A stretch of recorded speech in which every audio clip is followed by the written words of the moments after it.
오늘 우리에게 주시는 하나님의 말씀 봅니다. 우리 신약 성경 요한복음 8장 1절에서 12절까지 보겠습니다. 예수는 감난산으로 가시니라. 아침에 같이 성전으로 들어오시니 백성이 다 나오는지라 앉은 사람들을 가르치시니 서기관들과 바리새인들이 음행 중에 잡힌 여자를 끌고 와서 가운데 세우고 예수께 말하되 선생님여 이 여자가 가늠하다가 현장에서 잡혔나이다. 모세는 율법에 이러한 여자를 돌로 치라 명하였거니와 선생은 어떻게 말하겠나이까? 그들이 이렇게 말하면 목과를 돌보는 여자여 예수를 시험하느니라. 예수께서 몸을 굽히사 손가락으로 땅에 쓰시니 그들이 묻기를 마지 아니하는지라 이에 일어나 이르시되 너희 중에 죄 없는 자가 먼저 돌로 치라 하시고 다시 몸을 굽혀 손가락으로 땅에 쓰시니 그들이 이 말씀을 듣고 양심의 가책을 느껴 어른으로부터 시작하여 젊은이까지 하나씩 나가고 오직 예수와 그 가운데 섰는 여자만 남았더라. 예수께서 일어나사 여자 외에 아무도 없는 것을 보시고 이르시되 여자여 너를 구하라는 그들이 어디 있느냐 너를 정죄할 자가 없느니라. 대답하되 주여 없나이다. 예수께서 이르시되 나도 너를 정죄하지 아니하노니 가서 다시는 죄를 범하지 말라 하시니라. 예수께서 또 말씀하여 이르시되 나는 세상의 빛이니 나를 따르는 자는 어둠에 다니지 아니하고 생명의 빛을 얻으리라. 아멘. 오늘 우리는 인생의 가장 밑바닥, 더 내려갈 수 없는 그 절망의 현장에서 주님께서 만나 주셨던 한 여인의 이야기가 오늘 본문에 등장합니다. 인생의 밑바닥에서 계속 어둠 가운데 살아왔다. 그래서 아무런 미래도 보이지 않는, 내일이 보이지 않는 그 한 여인이 예수님을 만난 그런 이야기입니다. 유대인 철학자 가운데 유명한 마틴 부버라는 철학자가 있습니다. 유대인으로서 철학자요 교육학자입니다. 학자가 있는데 이 학자는 그의 책 나와 너 I am thou라는 책에서 현대인의 비극을 이렇게 이야기합니다. 비틀어진 인간관계, 즉 나와 그것의 관계에서 비롯되었다. 나와 그것의 관계에서 모든 현재 문제, 그런 비극적인 일이 생겨나고 있다는 것입니다. 다시 말해서 나와 그것의 관계는 무슨 뜻이냐면 사람들을 그 인격적으로 대하지 않고 사람으로 대하지 않고 하나의 그것, 물건으로 대한다는, 물건으로 도구로 대한다는 거예요. 뭘 위해서? 나의 목적과 내 유익을 위해서 그 상대방을 이용하고 도구로 사용하는 물건 취급을 하는 데서 현재 그 모든 비극이 생겼다는 겁니다. 그러면서 이 부모는 진정한 관계는 상대를 그것으로 물건으로 보지 않고 너의 관계, 이 다우의 관계로 보는 것이 중요하다. 그래서 그렇게 외치면서 평생 동안 유대인으로서 아랍인들과 덜 싸우고 분쟁했잖아요. 그래서 이 아랍인과 유대인을 화해를 위해서 일생 동안 헌신했던 사람이 바로 이 사람입니다. 자, 그런 과정 가운데 많은 동족으로부터 미움을 당해요. 그렇죠. 유대인들이 저 아랍인들 도저히 다 쫓아내고 추방해야 할 대상인데 같이 더불어 화해하며 살아간다. 자꾸 이렇게 이야기하니까 얼마나 많은 적들이 생기겠습니까? 그런데 심지어 그렇게 자기를 반대하고 심하게 모욕하는 사람들조차도 아주 진지하게 진심을 다해서 인격적으로 최선을 다해서 끝까지 그 사람을 대했다는 거예요. 그러면서 그는 일생을 마쳤습니다. 한 번 그가 그렇게 살고 있는데 어떤 사람이 이렇게 질문합니다. 이렇게 사람을 존중하는 일생, 그 일생을 산 그 이유가 무엇입니까? 어떻게 해서 당신은 그런 삶을 살게 되었습니까? 라고 질문을 합니다. 그러자 이 부모는 갑자기 저 하늘을 가리키면서 이렇게 이야기합니다. 우리 모두는 저 영원하신 당신, 이터널 다우의 형상대로 지으신 받은 존재이기 때문에 그렇습니다. 무슨 뜻이냐면 우리는 하나님의 형상대로 지음받은 다 존귀하고 소중한 사람이란 말이에요. 그래서 우리가 생각하기에 그 사람을 내가 뭐 마땅히 밀어내고 미워하고 또 분노하고 그럴 대상이 아니란 말이에요.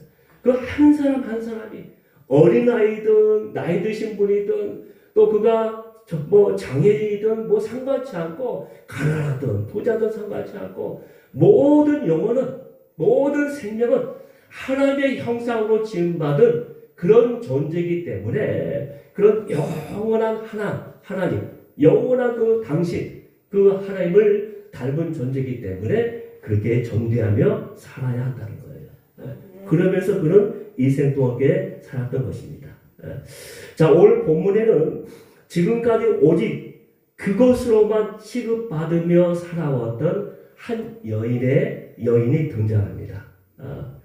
사람들은 가늠하다 잡힌 그녀를 오히려 물건 취급하며 쓰레기 취급하면서 예수님을 올가매기 위한 미끼의 수단으로 그 여인을 다 끌고 와서 예수 앞에 세운 거예요. 그러나 예수님은 모두가 돌을 들고 서 있는 그 죽음의 현장에서 그녀를 소중한 한 생명으로 품고 계신 일을 우리가 오늘 본문에서 만날 수가 있습니다. 그래서 우리는 이 말씀을 통해서 우리에게 찾아오신 그 주님의 놀라운 사랑, 그 은혜가 무엇인지 오늘 말씀을 통해서 같이 나누고자 합니다.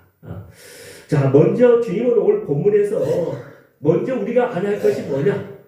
우리 모두는 죄인이다 라는 사실을 분명히 알아야 한다는 거예요.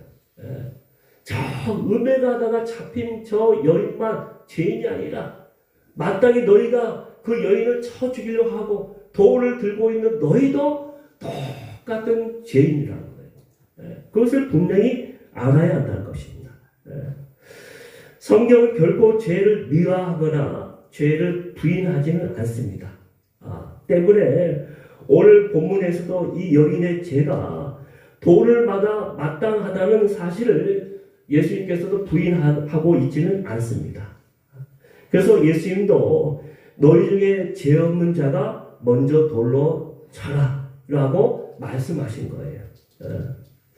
자, 그렇다면 여기서 예수님께서 전달하시고자 하신 진리가 바로 무엇일까요? 그것은 죄로부터 자유로운 인간은 하나도 없다라는 사실을 알아야 한다는 겁니다. 3절 4절에 보면 서기관들과 바리새인들이 음행하다가 현장에서 잡힌 여인을 예수님 앞에 끌고 나옵니다. 그들은 모세의 율법을 들먹이면서 예수님을 시험하려고 나온 것이죠. 그러면서 그들은 이렇게 5절에 이야기합니다. 5절 다 같이 한 목소리 읽을까요? 모세는 율법에 이르한 여자를 돌로 치라 명하였거니와 선생은 어떻게 말하겠나이까? 모세 율법에는 돌로 치라 했는데 당신은 어떻게 이야기할 거요? 하면서 어떻게 할 건지 예수 앞에 와서 질문한 거예요. 만일 그가 돌로 치지 말라 하면은 모세 율법을 어기는 것이 돼요. 또 만약에 돌로 치라 하면은 지금까지 예수님을 용서하고 사랑하라고 했는데 그 가르쳤던 모든 말씀을 부인하는 것이 되는 거거든요. 그런 딜레마에 빠진 거예요. 그런데 그 긴장된 순간에 예수님은 한참 침묵을 하십니다. 아무런 말씀을 하지 않으시다가 몸을 굽혀 땅에 손가락으로 글을 쓰기 시작합니다. 여러분, 이때 예수님은 그 땅바닥에 무슨 글씨를 썼을까요? 무슨 내용의 글을 썼을까요? 궁금하죠. 근데 성경에는 나오지 않습니다. 여기서 우리의 이제 상상력이 좀 동원돼야 하는데, 어떤 학자는 아마도 예수님께서 돌을 들고 있는 사람들의 제목을 쓰고 계셨을 것이다 라고 추측하기도 합니다. 그러나 정확한 내용은 모릅니다. 그러나 분명한 사실은 주님께서 너희 중에 죄 없는 자가 먼저 돌로 치라 라는 말씀에 돌 들었던 사람들이 9절 말씀에 보면 어떡합니까? 9절 말씀에 보면 어른으로부터 시작하여 젊은이까지 양심의 가책을 받아서 하나씩 떠났다고 말씀하고 있습니다. 이것을 두고 한 설교가는 이렇게 이야기합니다. 그래도 그 시대의 사람들은 순진한 데가 있어서 그렇다는 거예요. 만약 오늘 이 시대에 이렇게 이런 일이 일어났다고 하면은 아마 모두들 앞장서서 돌을 들고 쳤을 거라는 거예요. 여하튼, 자, 그러면 도대체 사람들이 자신의 죄를 이렇게 당연시 하면서 이 다른 사람의 죄에 대해서는 왜 그렇게 열을 올리면서 돌을 들을 것일까요? 오늘날 시대를 보면 자신의 죄는 가볍게 여겨요. 근데 남의 죄에 대해서는 다 칠 줄을 알고 돌을 들고 있는 시대야. 모든 사람들이 다 한 가지씩 돌을 들고 있어.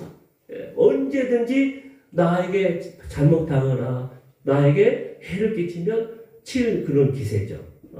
자, 왜 그랬을까? 그것은 바로 우리의 본성 안에 있는, 자리 잡고 있는 두 가지의 본능, 즉 공격 본능과 방어 본능 때문에 그렇다는 거예요. 우리의 인간의 본능 속에는 공격과 방어의 본능이 있어요. 그래서 어떻게 하냐? 그래서 자기 죄는 항상 어떻게 합니까? 자기 죄에 대해서는 가볍게 여겨요. 가볍게. 그래서 가볍게 여기면서 그 모든 것은 축소하죠. 그래서 방어합니다. 자기 죄에 대해서. 항상 방어를 해요. 근데 남의 죄에 대해서는 확대합니다.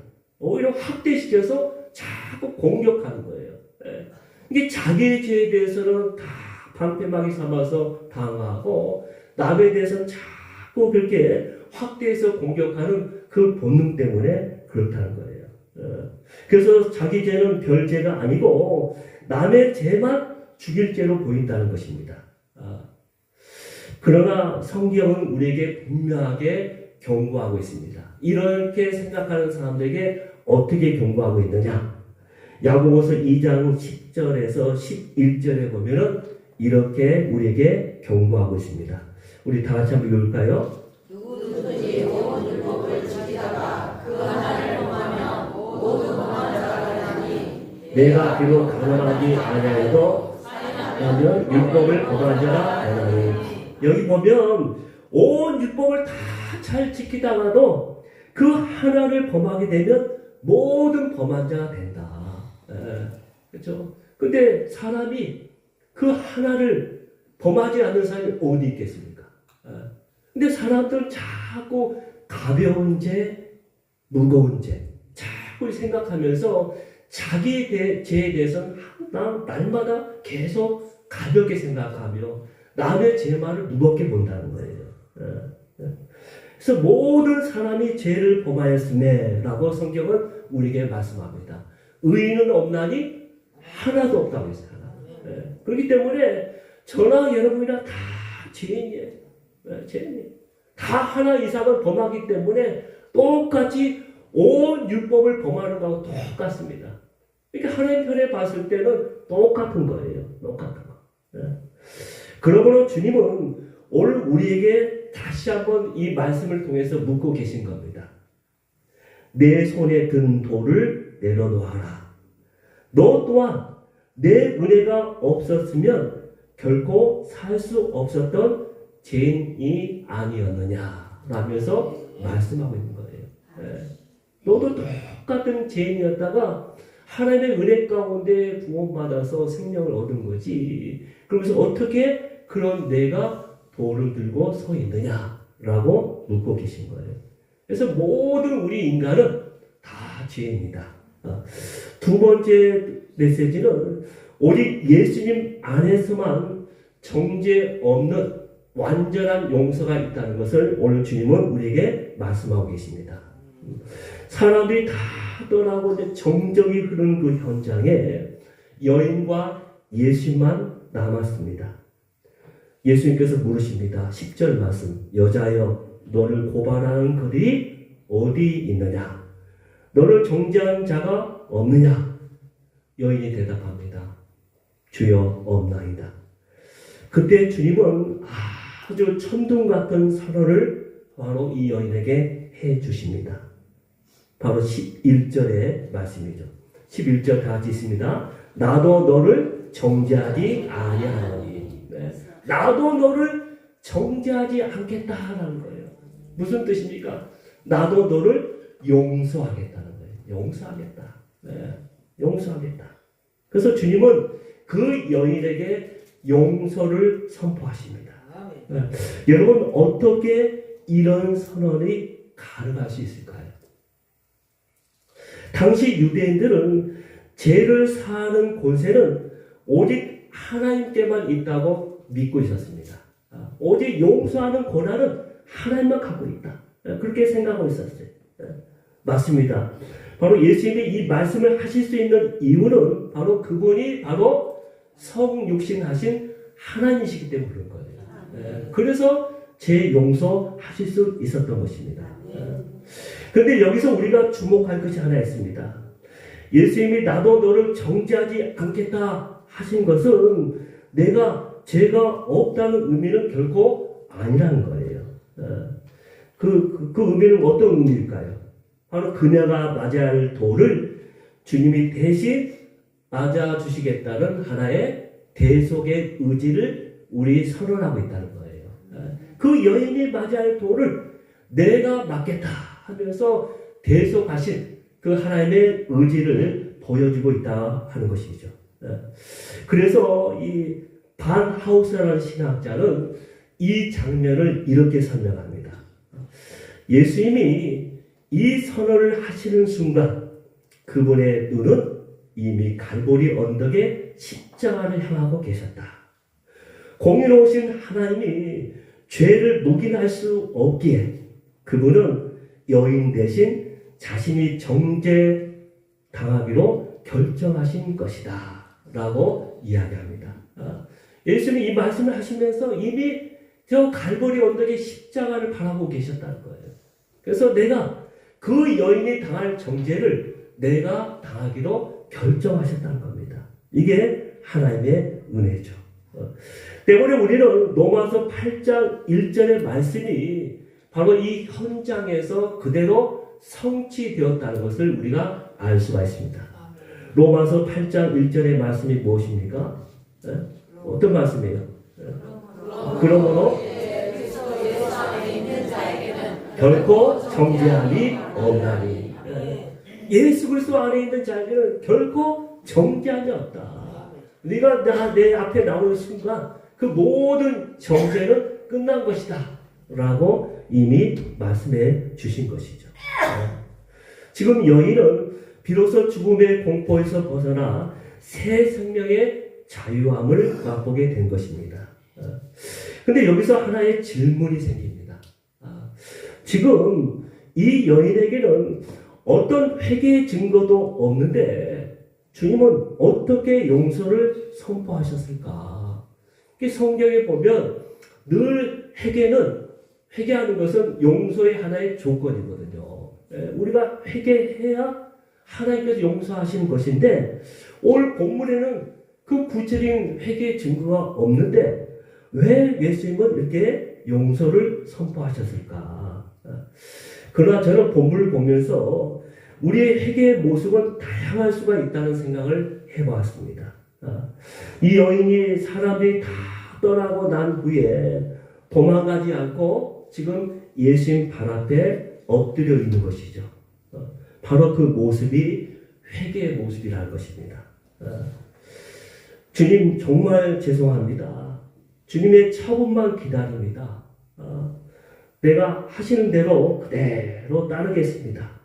그런 마음에 찢어진 상한 마음의 토해냄은 바로 입술의 우리 고백 이상으로 중요한 회개의 증거인 것이죠. 지금 여인은 예수님 앞에 엎드려서 그런 통회의 심정으로 있었기 때문에 회개가 용서가 선포된 거예요. 시편 51편 17장에 보면은 이렇게 말씀하고 계십니다. 다 같이 한번 읽을까요? 하나님께서 구하시는 제사는 상한 심령이라. 하나님이여 상하고 통회하는 마음을 주께서 멸시하지 아니하시리이다. 하나님이 원하시는 제사 예배는 상한 심령이다. 우리가 다른 것을 보여주고 우리가 많은 것을 하고 또 하나님께 드리고 그게 중요한 게 아니라는 거예요. 정말 하나님이 찾으시는 것은 상한 심령으로 통회하고 애통하는 그 마음으로 하나님께 나올 때 하나님은 어떤 사람도 그런 사람도 멸시하지 않겠다라고 말씀하셨거든요. 자, 이렇게 통회하는 자들에게 주님은 지금도 말씀하십니다. 나도 너를 정죄하지 않겠다. 나 정죄하지 않겠다.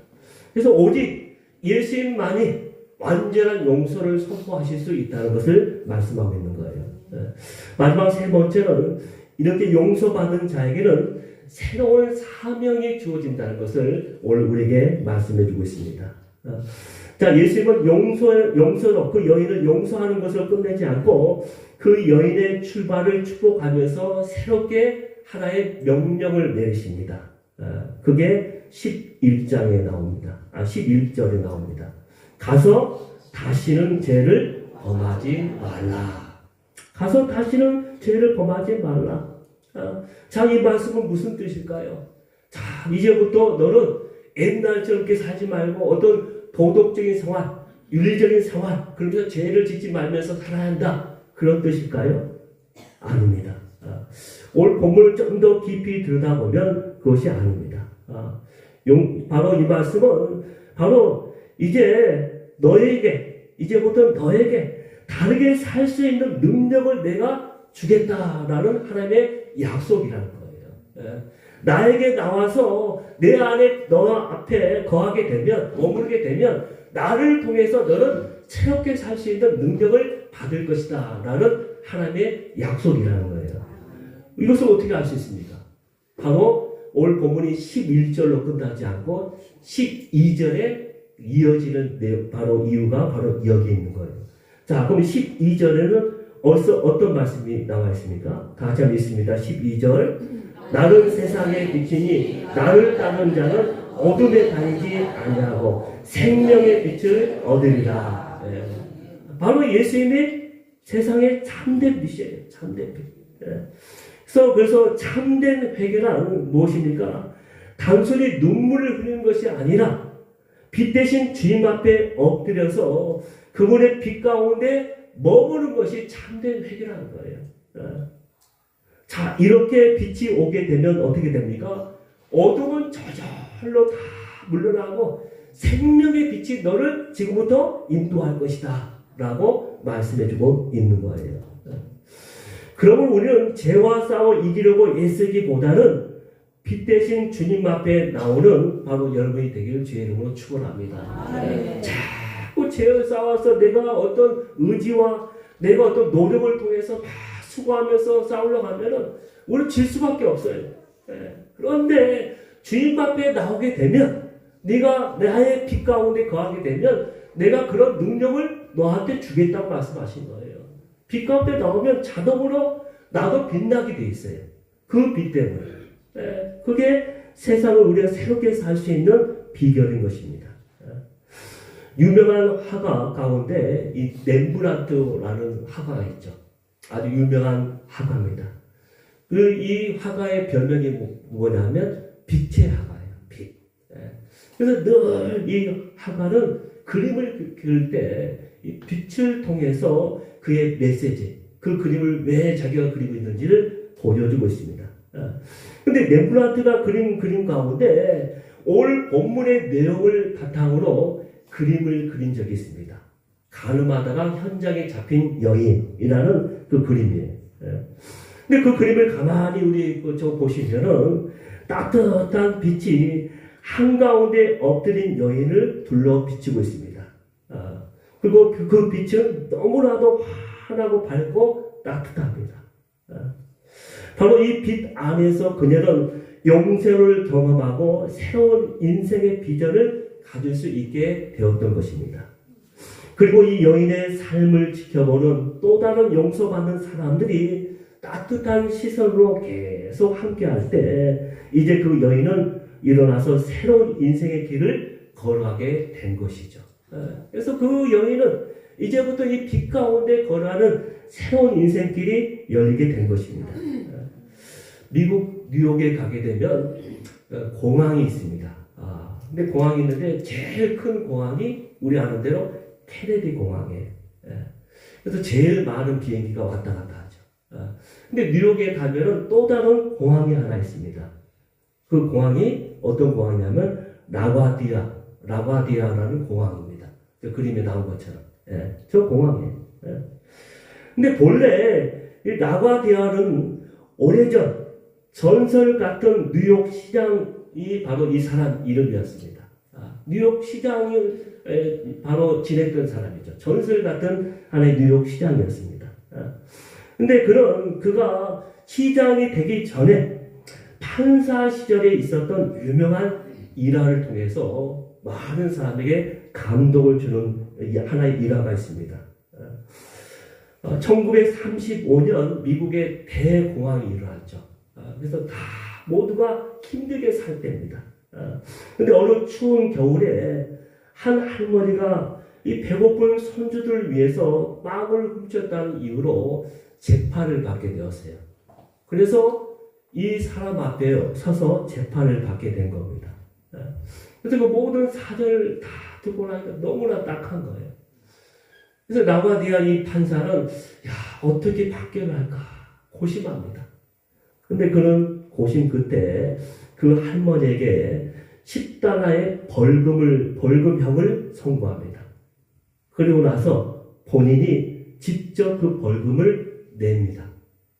그러면서 그 재판석의 그 관객들을 향해서 이렇게 이야기합니다.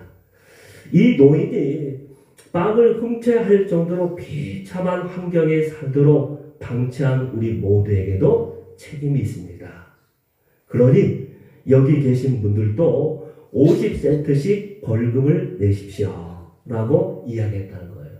그러자 그 모든 사람들이 다 거기에 찬성하며 벌금을 냅니다. 그래서 그 여인은 새로운 미천을 다 이제 하나 생기게 되어서 새로운 삶을 살게 되었다는 그런 이야기입니다. 여러분, 우리 모두는 오늘 본문에 나온 돌 맞아 죽을 수밖에 없었던 이 여인처럼 죄인된 사람들이었습니다. 다 죄인이었어요. 돌 맞아도 어느 누구도 말할 수 없는, 변명할 수 없는 죄인들이었습니다.